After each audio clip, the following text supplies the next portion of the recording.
Hello friends, welcome to study group पाठशाला।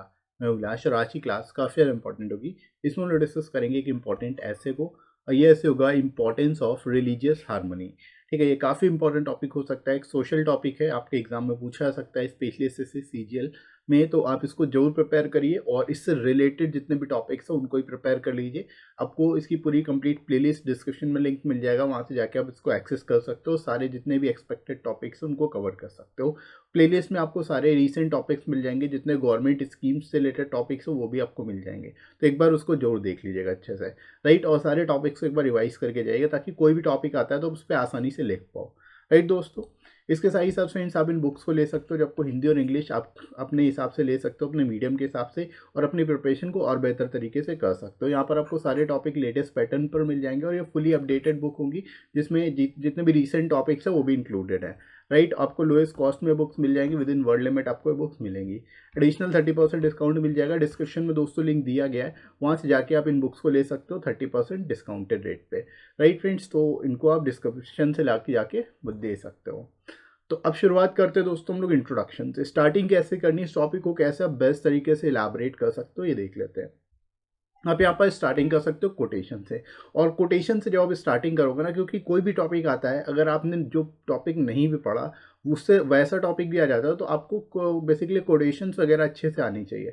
Quotations वगैरह का जो आप यूज़ करोगे, आप एक बार स्टार्टिंग अच्छी कर लोगे ना, फिर बीच में मतलब बाकी का मैटर तो आप ऑटोमेटिकली लिखते चले जाओगे। सबसे बड़ी प्रॉब्लम आती है स्टार्टिंग की, तो स्टार्टिंग आपको थोड़ी सी अच्छी करनी है। इसके लिए आप जो है, इसका एक कोटेशन के ऊपर भी मैंने वीडियो बना रखा है, वो आप देख लीजिएगा। उसमें आपको टॉप 30 कोटेशंस का यूज़, बेसिकली जो मोस्ट यूजफुल है वो आप देख सकते हो। बाकी हर एक वीडियो में मैं कॉन्स्टेंटली मैं कोई ना कोई कोटेशन जरूर यूज़ कर रहा हूँ, तो आप इन वीडियोस को देख के इनकी कोटेशंस को भी नोट कर सकते हो, ताकि उनको आप याद कर लो, और कोई भी टॉपिक आता है तो उसमें कोटेशंस का यूज़ करते हुए आप स्टार्टिंग कर पाओगे। उसके बाद फिर आप आसानी से उसको लिख ही सकते हो, तो आपको कोई प्रॉब्लम नहीं आएगी, राइट। तो लिखना कैसे स्टार्टिंग करते हैं, तो यहाँ पर शुरुआत कर सकते हो।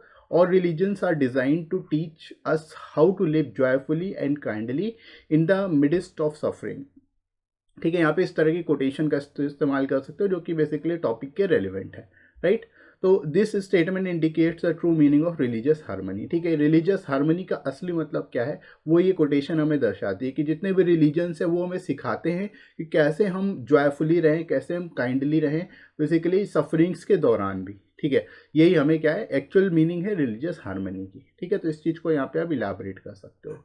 India is a multi-religious and multilingual country and always enjoyed the unity of its culture among diversities।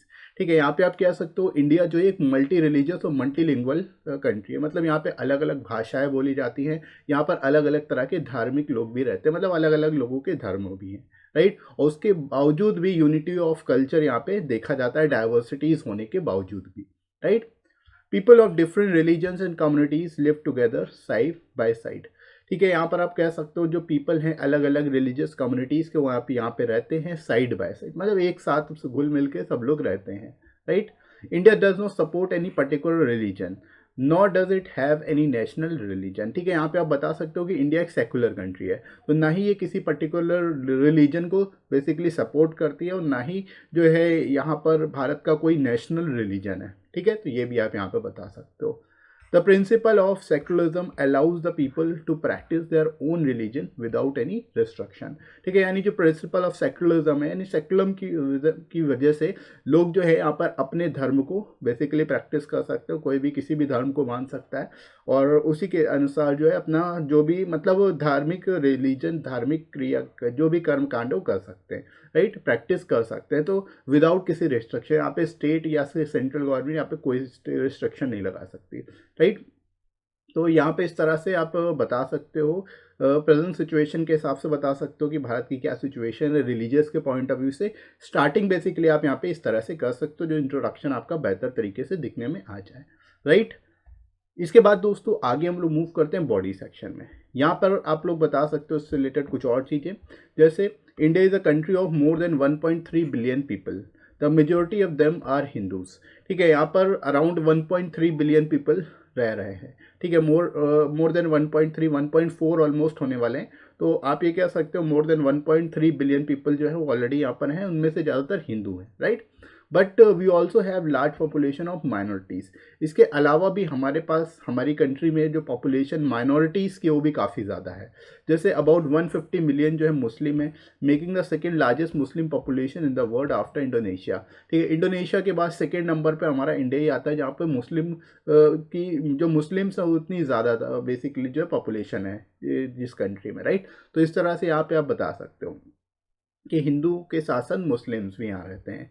There are also millions of Christian, Sikh, Jain and Buddhist. ठीक है, यहाँ पर हिंदू मुस्लिम्स के साथ साथ क्रिश्चियन, सिख, जैन, बुद्धिस्ट भी यहाँ पर रहते हैं साइड बाय साइड। तो यहाँ पे आप कह सकते हो कि भारत में कई तरह के लोग हैं, अलग अलग कम्युनिटी के लोग हैं, अलग अलग जो है रिलीजन के लोग रहते हैं। ठीक है, तो इस तरह से यहाँ पे आप बता सकते हो, इससे रिलेटेड इंपॉर्टेंट फैक्ट्स भी बता सकते हो कि हिंदू, मुस्लिम, क्रिश्चियन, सिख, ईसाई और बुद्धिस्ट ये सभी लोग जो यहाँ पे साथ में रहते हैं, right. In recent times, the conflict between religious communities have grown to a large extent just because of the intolerance and bigotry which leads to communal rights. ठीक है, अब यहाँ पे बता सकते हो कि रिसेंट टाइम्स में कई जगह पर एक तरह से रिलीजियस कम्युनिटीज़ के बीच में कन्फ्लिक्ट देखा जा रहा है। ठीक है, और ये काफ़ी ज़्यादा बढ़ता जा रहा है। ठीक है, रिलीजियस कम्युनिटीज़ के बीच में जो कन्फ्लिक्ट है वो लगातार बढ़ रहा है, राइट। ये किसकी वजह से बढ़ रहा है? इंटॉलरेंस की वजह से। लोग जो है, लोगों में सहिष्णुता कम होती जा रही है। ठीक है, यानी इंटॉलरेंस की वजह से साथ ही साथ कट्टरपंथी की भावना जो है वो भी एक तरह से इसके लिए काफ़ी ज़्यादा जिम्मेदार है। तो बाइगेट्री और इंटॉलरेंस जो एक कह सकते हो ये काफ़ी ज़्यादा एक तरह से फैक्टर्स है जो कि इस तरह के इंसिडेंट को बढ़ावा देते हैं, राइट। इनकी वजह से क्या कम्युनल राइट्स हो जाते हैं, right. Thousands of people have been killed in these religious conflict. ठीक है, मतलब हज़ारों लोग जो हैं इन कन्फ्लिक्ट्स में मर चुके हैं।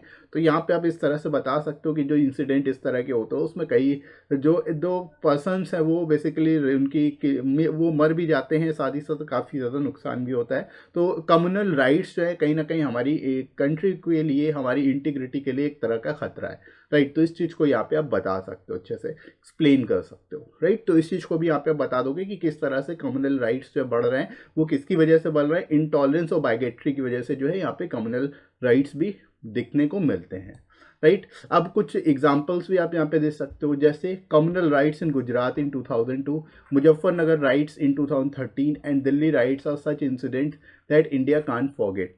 ठीक है, यहाँ पे आप बता सकते हो कि जो राइट्स है, जैसे गुजरात में राइट्स हुए 2002 में, मुजफ्फरनगर राइट्स 2013 में हुए, इसके अलावा जो दिल्ली राइट्स अभी रिसेंटली हुए थे, तो ये एक तरह के ऐसे इंसिडेंट है जिसको इंडिया कभी नहीं भूल सकता, right. Bigotry and disrespect to other religions is the main reason behind disturbing communal peace. ठीक है, यानी बिगेट्री जो है साथ ही साथ डिसरिस्पेक्ट टू अदर रिलीजन्स, जो दूसरे रिलीजन्स हैं उनका डिसरिस्पेक्ट करना ही मेन रीज़न है, मेन कारण है जिसकी वजह से कम्युनल पीस जो है काफ़ी ज़्यादा थ्रेटन होती है या फिर आप कह सकते हो इफेक्टेड होती है, राइट। तो इस पे जो है एक तरह से ध्यान देने की ज़रूरत है कि किसी भी प्रकार का यहाँ पर रिलीजन के प्रति डिसरिस्पेक्ट शो ना हो किसी भी कम्युनिटी द्वारा, right. conflict resolution through effective communication channels between different religious groups और religious communities can become the game changer।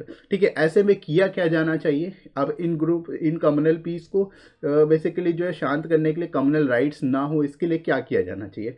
इसके लिए हम लोग ये कर सकते हैं कि कम्युनल रिजोल्यूशन एक तरह से लाया जा सकता, कन्फ्लिक्ट रिजोल्यूशन किया जा सकता है कम्युनिकेशन चैनल्स के थ्रू। मतलब लोगों से बात की जा सकती है, अलग अलग डिफरेंट रिलीजियस कम्युनिटीज़ के जो लीडर्स हैं उनसे बात की जा सकती है, उनके इश्यूज़ को समझा जाए और उस जो उनके इश्यूज़ हैं, जो प्रॉब्लम्स, उसको सॉल्व करने की कोशिश की जाए एक प्रॉपर इफेक्टिव कम्युनिकेशन चैनल के थ्रू, राइट। जिससे कि जो आपस में मतभेद है उनको ख़त्म किया जा सके और भाईचारे को, ब्रदरहुड को बढ़ावा दिया जा सके, राइट। तो इस तरह से आप कह सकते हो कि कन्फ्लिक्ट रिजोल्यूशन जो इफेक्टिव कम्युनिकेशन चैनल के थ्रू अगर होगी तो ये एक तरह से गेम चेंजर साबित हो सकती है इस केस में, राइट। इसके अलावा communication with police, media, religious and community leaders is also very important. ठीक है, जो कम्युनिकेशन है पुलिस, मीडिया, रिलीजियस और जो कम्युनिटी लीडर्स हैं, इनके बीच में प्रॉपर कोऑर्डिनेशन होना चाहिए, प्रॉपर कम्युनिकेशन होनी चाहिए, ताकि जो है जो भी प्रॉब्लम है वो ज़्यादा बड़े स्तर तक जाए ना, उसको पहले ही ख़त्म किया जा सके। ठीक है, शुरुआत में जैसे ही प्रॉब्लम अराइज हो वैसे ही उसको सॉर्ट आउट किया जा सके, ताकि इस तरह के इंसिडेंट दोबारा ना हो, आगे चल के ना हो, right. The time has come to introduce inter-religious education that can promote communal harmony as a part of curriculum in school and colleges। ठीक है, यहाँ पे आप सजेशन के तौर पे कह सकते हो कि एक तरह से इंटर रिलीजियस एजुकेशन जो है वो हमें प्रमोट करनी चाहिए। इससे कम्युनल हारमनी भी को भी एक तरह से यहाँ पे बढ़ावा मिलेगा। और ये इंटर रिलीजियस एजुकेशन जो है हमारे करिकुलम में इंक्लूड होनी चाहिए, जो कि स्कूल एंड कॉलेजेस में, राइट, जिससे कि एक तरह से कम्युनल हार्मनी को बढ़ावा मिलेगा और इस तरह के इंसिडेंट उधर दोबारा नहीं होंगे, लोग समझेंगे कम्युनल हार्मनी क्या है, राइट। इस चीज़ को बढ़ावा देने के लिए एक तरह से करिकुलम में हम इस तरह की चीज़ें जो है इंटर रिलीजियस एजुकेशन इंक्लूड कर सकते हैं, राइट, जो कि एक बड़ा स्टेप होगा।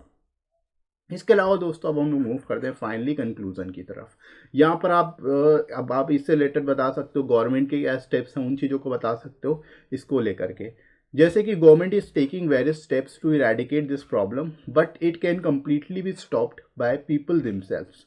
ठीक है, यानी कि गवर्नमेंट तो अपनी तरफ से प्रयास कर रही है, अपनी तरफ से काफ़ी प्रयास कर रही है इसको ख़त्म करने के लिए, इस तरह के इश्यूज़ को ख़त्म करने के लिए, लेकिन केवल गवर्नमेंट के प्रयास से कुछ नहीं होगा। ठीक है, यहाँ पर क्या है कि हमें साथ में भी सभी लोगों को साथ मिल के एक तरह से इसके लिए जो है कदम उठाने पड़ेंगे। सभी लोग जो है वो खुद ही इन तरह की एक्टिविटीज़ में इन्वॉल्व ना हो, ताकि जो है इस तरह की एक्टिविटीज़ ना देखने को मिले, राइट। तो लोगों के द्वारा इसको ख़त्म किया जा सकता है, केवल गवर्नमेंट के द्वारा स्टेप्स लेने से कुछ नहीं होगा, right. Media can also play a vital role in this regard. ठीक है, मीडिया का भी आप रोल बता सकते हो कि मीडिया भी एक वाइटल रोल प्ले कर सकती है इस संबंध में, right. It can report news in which people of different sects and religions helping each other to promote peace and harmony. ठीक है, यहाँ पे आप बता सकते हो कि मीडिया भी इस तरह एक अपना पॉजिटिव रोल यहाँ पे दिखा सकती है। मीडिया उन रिपोर्ट्स को दिखा सकती है अपने न्यूज़ चैनलों या अलग अलग माध्यम से, जिसमें कि लोग जो डिफरेंट रिलीजन के, डिफरेंट सेक्ट्स के एक दूसरे की हेल्प कर रहे हो, ताकि उसको देखकर लोगों के बीच में पीस और हार्मनी की भावना जो है जागृत हो, राइट। तो इस चीज़ को भी यहाँ पे बताया जा सकता है, यहाँ पे मीडिया का भी काफ़ी अहम रोल हो सकता है इस केस में, right. We should work together for making our country's future bright and should not fall in the traps of anyone who tries to get benefit by breaching the religious harmony of our country। ठीक है, यहाँ पे आप कह सकते हो कि हम सभी को साथ मिल के काम करने की ज़रूरत है, ताकि हम अपनी कंट्री के फ्यूचर को ब्राइट कर सकें और एक तरह से किसी भी व्यक्ति के ट्रैप में नहीं, किसी भी पर्सन के ट्रैप में नहीं फंसना है हमें, ताकि वो अपने बेनिफिट के लिए हमारी जो रिलीजियस हार्मनी है उसको ब्रीच करें, राइट। तो इस तरह से यहाँ पर बेस्ट तरीके से आप इसको लिख सकते हो, एक्सप्लेन कर सकते हो। और यहाँ तक आई होप आप लोग को समझ आ गया होगा कि इस तरह का अगर कोई टॉपिक आता है तो आप कैसे लिखोगे, और ये टॉपिक भी अगर पूछ लिया जाता है तो भी आप इसको बहुत अच्छे से लिख सकते हो, राइट दोस्तों। तो इसी तरह से आप प्रिपेयर करते रहिए सारे टॉपिक्स को, इसकी प्लेलिस्ट को जरूर देख लीजिएगा। साथ ही साथ लेटर्स के साथ साथ एस्से की प्लेलिस्ट के साथ साथ जो लेटर्स भी देख सकते हो, साथ ही साथ प्रीसी राइटिंग की भी प्लेलिस्ट अवेलेबल है, उसको भी जाके देख सकते हो। ठीक है, आपको प्लेलिस्ट सेक्शन में सारी प्लेलिस्ट मिल जाएंगी, वहाँ से जाके आप कंप्लीटली वॉच कर सकते हो, ताकि कुछ भी आपके एग्जाम में आता है ऐसे तो आएगा लेटर, एप्लीकेशन या फिर आपका प्रीसी में से जो भी चीज़ें आती है उसको आप आसानी से कर पाओ, राइट। तो इसको आप अच्छे से प्रिपेयर करते जाइए। आई होप दोस्तों आप लोग को क्लियर हो गया होगा इस टॉपिक को लिखना कैसे है। साथ ही साथ आप लोग टेलीग्राम चैनल को ज्वाइन कर लीजिएगा, इसका लिंक भी आपको डिस्क्रिप्शन में मिल जाएगा। इसमें आपको सारी इंपॉर्टेंट पीडीएफ्स और क्लासेस की नोटिफिकेशंस भी मिल जाएंगी, राइट। तो इसको भी आप बेसिकली जो है टेलीग्राम चैनल ज्वाइन कर सकते हो। साथ ही साथ ये वीडियो आपको कैसा लगा कमेंट करके जरूर बताइएगा। वीडियो हेल्पफुल लगा तो लाइक करेगा इस वीडियो को, शेयर करेगा अपने सभी दोस्तों में, और सब्सक्राइब कर लीजिए चैनल को अगर आप में से कोई नया है तो, राइट फ्रेंड्स। तो अभी के लिए इतना ही, नेक्स्ट मिलते हैं हम लोग अगली क्लास में। Thanks for watching.